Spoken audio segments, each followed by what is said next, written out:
जय गुरुदेव. भाव ठेवून या पूर्ण, जे जे कीजे नामस्मरण, ते ते कीजे गुरुशी अर्पण. निष्काम बुद्धी.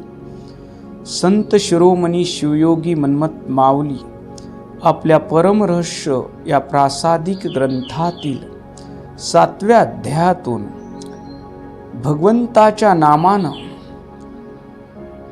स्वस्वरूपाची प्राप्ती होते, आत्मस्वरूपाची अनुभूती येते. ते नामस्मरण कसं घेतलं पाहिजे याची गुरु किल्ली सांगतात. प्रभु का नाम तो सब कोई ले, ठग ठाकुर और चोर. जिस नाम से ध्रुव और प्रहलाद तरे, ओ नाम कुछ और. देवाचं नाव तर सर्वच घेतात. दुसऱ्याला फसवणारा व्यापारी दुकान उघडतो, अगरबत्ती लावतो आणि देवा माझ्या धंद्यात बरकत येऊ दे, देवाचं नाव घेतो. राजा माझ्या खजिन्यामध्ये वाढ झाली पाहिजे यासाठी नाव घेतो.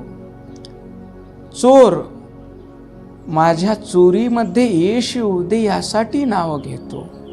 मग हे सगळे नाव घेतात, पण ज्या नावानं, ज्या नामस्मरणानं ध्रुव, भक्त प्रल्हाद यांचा उद्धार झाला, ज्यांना आत्मपदाची प्राप्ती झाली, ते नाम वेगळं आहे म्हणतात. ते नाम का आहे? तुम्ही आम्हीही नाम घेतो. सद्गुरुनाथानं आम्हाला नाम दिलेलं आहे, शिवाय नमः. तुम्ही या शिवाय नमः नामाचं अखंड नामस्मरण करा, मुखानं उच्चारण करा आणि मनानं सद्गुरुनाथाच्या स्वरूपाचं चिंतन करा, हे सांगितलेलं आहे. तरीही घेता नाम अमृत ध्वनी, प्रेम ओसांडित मनी. त्या नामाचं अमृत घेतल्यानंतर आम्ही प्रेममय का होत नाही? आमच्या मनातले राग, द्वेष, मत्सर का जात नाहीत?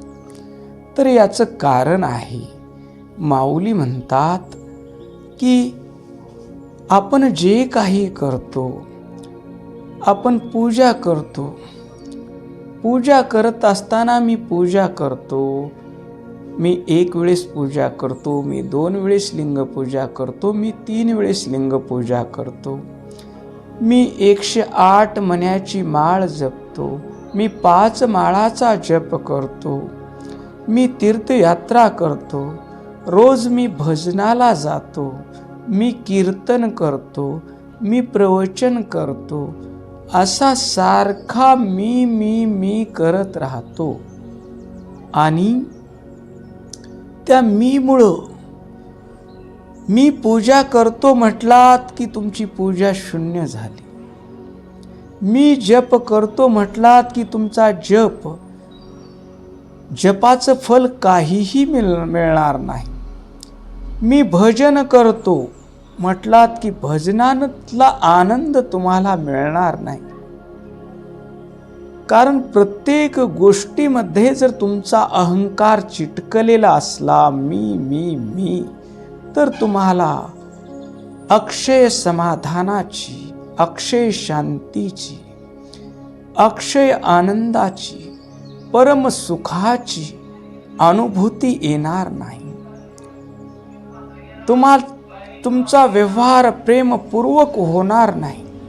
जोपर्यंत मी कोणीतरी आहे, मी इतका पूजा करणारा आहे, मी इतका जप करणारा आहे, मी इतके 1000 नाम घेतो, मी इतके पारायण केली, मी इतके प्रवचन केली, मी इतके कीर्तन केली, मी इतके धार्मिक ग्रंथ लिहिले, असा जोपर्यंत अभिमान आहे, तोपर्यंत आमच्या अध्यात्मात प्रगती होत नाही आणि परिणामी आम्हाला पूर्ण समाधानाची, ज्याला आपण मोक्ष म्हणतो, त्या मोक्षाची अनुभूती आम्हाला येणार नाही. माऊली या ओवीमधून भक्ती करण्याची गुरु किल्ली देतात. भाव ठेवून या पूर्ण भाव ठेवायला सांगितलेला आहे. आम्ही सद्गुरुनाथाकडे जातो, सद्गुरुनाथाच्या चरणी साष्टांग प्रणिपात करतो आणि म्हणतो, अप्पा, माझं शरीर, माझं मन, माझी वाणी, माझा प्रत्येक श्वास आपल्या चरणी समर्पित आहे. आम्ही समर्पण केलं म्हणतो. मग समर्पण केल्यानंतर स्नान करणारे कोण, पूजा करणारे कोण, जप करणारे कोण, भजन करणारे कोण, कीर्तन करणारे कोण, प्रवचन करणारे कोण?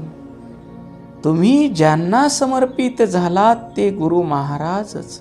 स्नान करताना प्रत्येक तांब्यानं पाणी डोक्यावर पडताना परमपूज्य गुरु माऊली या देहात वसलेले आहेत. देहामध्ये ओतप्रोत भरलेलं चैतन्य आहेत. ते स्नान करत आहेत. हा देह गुरु माऊलीचा आहे. गंगा सागराशी मिळाल्यावर गंगेचं अस्तित्व कुठं राहिलं? ती सागरच होते, पुन्हा ती परतत नाही. तसं जो शिष्य सद्गुरूला समर्पित झाला त्याचा भाव असतो, माझे गुरु माऊली स्नान करत आहेत. कपडे घालताना माझे गुरु माऊली कपडे परिधान करत आहेत. इष्टलिंग पूजा करताना या देहात ओतप्रोत भरलेले गुरु माऊली इष्टलिंग पूजा करत आहेत. भस्म धारण करत आहेत, जप करत आहेत, तीर्थप्रसाद घेत आहेत. हे सर्व गुरु माऊली या देहात बसून करत आहेत. देहामध्ये ओतप्रोत भरलेलं चैतन्य म्हणजे माझे गुरु माऊली आहेत. हृदयावरलं लिंग म्हणजे माझे गुरु माऊली आहेत. हा भाव दिवसभर बोलताना माझ्या मुखानं गुरु माऊली बोलत आहेत, ऐकताना माझ्या कानानं गुरु माऊली श्रवण करत आहेत, हातानं काम करताना गुरु माऊली करत आहेत, पायानं चालताना गुरु माऊली चालत आहेत. याला म्हणायचं भाव. असा भाव ठेवून पूर्ण हा शब्द या ओवीमध्ये महत्वाचा आहे. जिथं सुईच्या टोका एवढीही कमतरता नसते त्याला म्हणायचं पूर्ण. माझा देह पूर्णतः सद्गुरुनाथाचा आहे. माझं मन सद्गुरुनाथाचं आहे. माझी बुद्धी सद्गुरुनाथाची आहे. माझा प्रत्येक श्वास सद्गुरुनाथाच्या सत्तेनं चालतो. माझं मी पण संपलेलं आहे. आता केवळ अस्तित्व रूपानं गुरु महाराज आहेत. याला म्हणायचं पूर्ण. भाव ठेवून या पूर्ण. जे जे कीजे नामस्मरण, मुखानं असा भाव ठेवून शिवाय नमः, शिवाय नमः, शिवाय नमः, शिवाय नमः.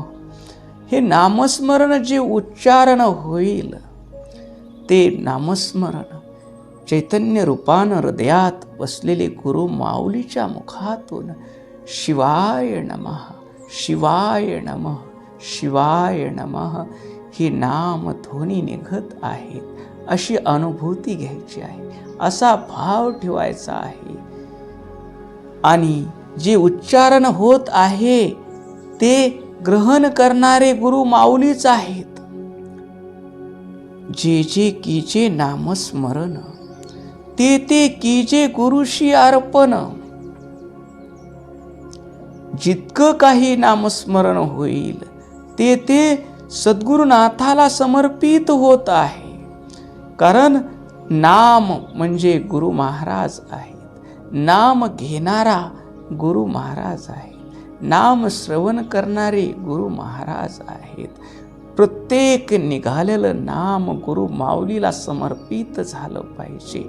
तिथं मी नाम जप करत आहे, मी पूजा करत आहे, मी प्रवचन करत आहे, मी कीर्तन करत आहे, असा भाव जिथं संपतो आणि सर्व करते करविते गुरु महाराज आहेत या भावनेनं जगाकडे डोळ्यानं पाहणारे गुरु माऊली आहेत, ज्यांना पाहत आहेत तेही गुरु माऊली आहेत, असा भाव ठेवून प्रत्येक झालेलं नामस्मरण जर गुरु भावात गेलं, गुरुला समर्पित झालं आणि या प्रक्रियेतून मीपणा बाजूला गेला तर माऊली म्हणतात निष्काम बुद्धी, आमची बुद्धी निष्काम होईल, कामना रहित होईल, आमची बुद्धी निर्मळ होईल.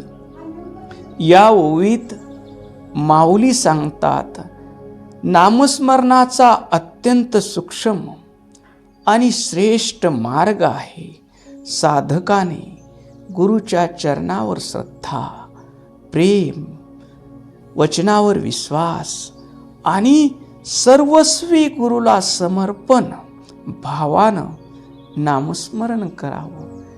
उच्चारणारे तुम्ही, श्रवण करणारे तुम्ही आणि नामही तुम्हीच आहात. जप, भजन, पूजा किंवा कोणतीही साधना करताना मी करतो हा अहंभाव न ठेवता सर्व सद्गुरुनाथाला समर्पित होत आहे अशा भावात असावे. साधनेच्या बदल्यात मला काहीतरी फळ मिळालं पाहिजे. मी 3 टाइम लिंगपूजा करतो, मी 5 माळा जप करतो, मला काहीतरी फळ मिळालं पाहिजे, सिद्धी मिळाली पाहिजे, लोकांनी मान सन्मान केला पाहिजे, अशी अपेक्षा ठेवून जर आम्ही नामस्मरण केलं तर ते नाम आम्हाला नामी होऊ देत नाही. नाम कशासाठी घ्यायचं? नाम घेता घेता मीपणा नाहीसा झाला की आम्हाला पूर्ण आनंदाची, पूर्ण समाधानाची प्राप्ती होते.